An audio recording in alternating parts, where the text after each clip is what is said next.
दुनिया की सबसे खतरनाक जगह पर फिर से हलचल मच गई है। इजराइल हमास युद्ध और रूस यूक्रेन जंग पर सबकी नजरें थीं, लेकिन रूस के पुतिन ने ऐसा दांव चला कि सबकी सांसें थम गई। आखिर क्या हुआ, चलिए समझते हैं। सबसे पहले बात दुनिया की सबसे खतरनाक जगह की करें तो इसे कहते हैं पोलैंड की पूर्वी सीमा, जो यूक्रेन और बेलारूस से सटी है। अब ये खतरनाक क्यों है? क्योंकि ये नेटो और रूस के बीच की फ्रंट लाइन है। अगर यहाँ कुछ भी गलत हुआ तो नेटो और रूस का डायरेक्ट टकराव हो सकता है, जो तीसरे विश्व युद्ध की शुरुआत बन सकता है। 10 सितंबर 2025 को रूस के 19 ड्रोन पोलैंड के हवाई क्षेत्र में घुस आए। ये ड्रोन बेलारूस से आए थे, जो रूस का करीबी दोस्त है। पोलैंड ने तुरंत अपने फाइटर जेट्स भेजे और इन ड्रोन्स को मार गिराया।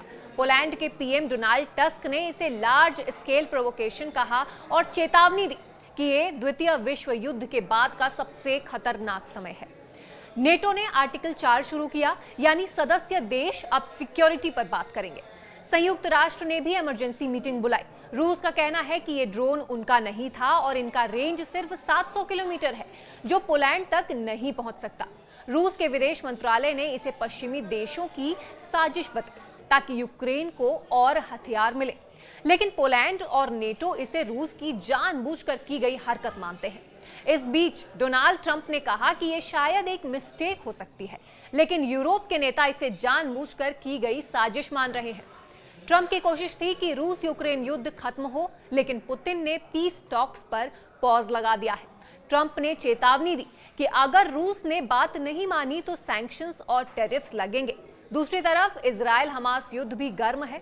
इजराइल ने कतर में हमास के ठिकानों पर हमला किया, जिसकी यूएन ने निंदा की। इससे मिडिल ईस्ट में टेंशन बढ़ गया और रूस ने इस हमले को बहाना बनाकर पोलैंड पर ड्रोन भेजने की बात को जस्टिफाई करने की भी कोशिश की। अब सवाल ये उठता है कि क्या ये जंग की शुरुआत है? एक्सपर्ट्स का मानना है कि अभी ये एक कोल्ड वॉर जैसा है, लेकिन अगर कोई भी गलती हुई, जैसे ड्रोन हमला, तो नेटो और रूस में डायरेक्ट जंग छिड़ सकती है।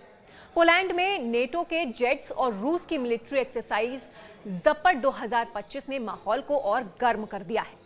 भारत की बात करें तो वो रूस के साथ ट्रेड और डिफेंस डील्स बनाए रखना चाहता है, लेकिन नेटो की वार्निंग्स इसे मुश्किल बना रही हैं।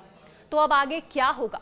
अगर पीस टॉक्स नहीं हुए तो सिचुएशन और बिगड़ सकती है। दुनिया की नजरें इस फ्रंट लाइन पर हैं। आपको क्या लगता है? अपनी राय कमेंट में जरूर बताएं।